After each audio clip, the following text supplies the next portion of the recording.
This is a deck review for a Kickstarter funded deck of playing cards created by the MakePlayingCards.com website. Apparently you can go on there and have your own custom deck of cards printed up. At any rate, Make Playing Cards decided they would make their own MPC-branded deck of playing cards, and that's what this is. I was curious to see how it would compare with United States Playing Card Company manufactured decks of playing cards. I got both the red and blue versions, and here's what the boxes look like, if you are interested.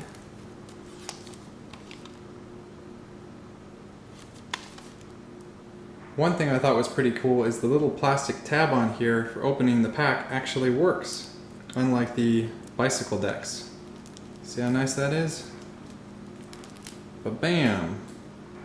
Take the top off, there you go.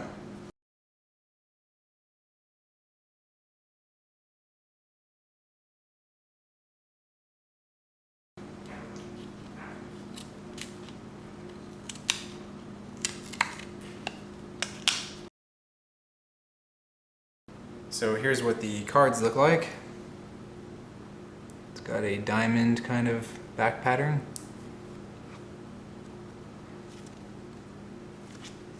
And the faces. And here are what the standard cards look like in all four suits. Here are the court cards, jacks.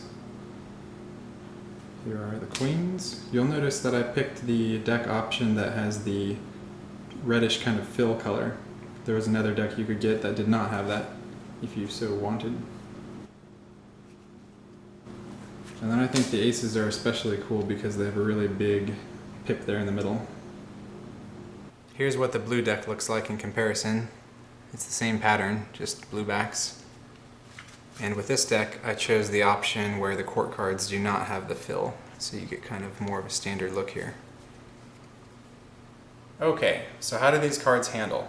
Well, they certainly feel different than bicycle playing cards. For one thing, they feel more rigid, almost a little bit plasticky, and the edges feel sharper.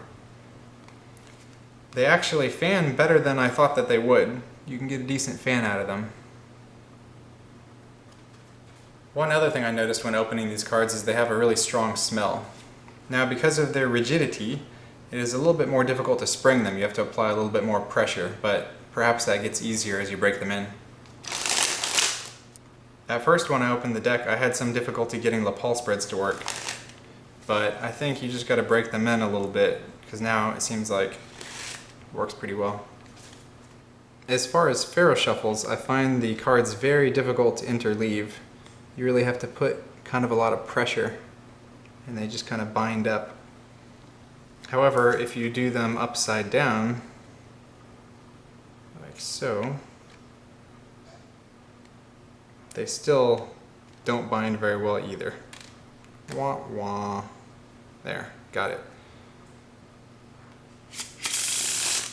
The extra cards that came with the deck included one ad card, as well as two jokers. There was no fourth card.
So in summary, I've got mixed feelings for this deck. Some things it can do pretty well, like lapel spreads and fans, I wasn't disappointed with, but doing faro shuffles is almost impossible. To me, what it really boiled down to was that these cards felt a little bit more plasticky than the bicycle playing cards. However, you might prefer that if you like your cards to have some snap.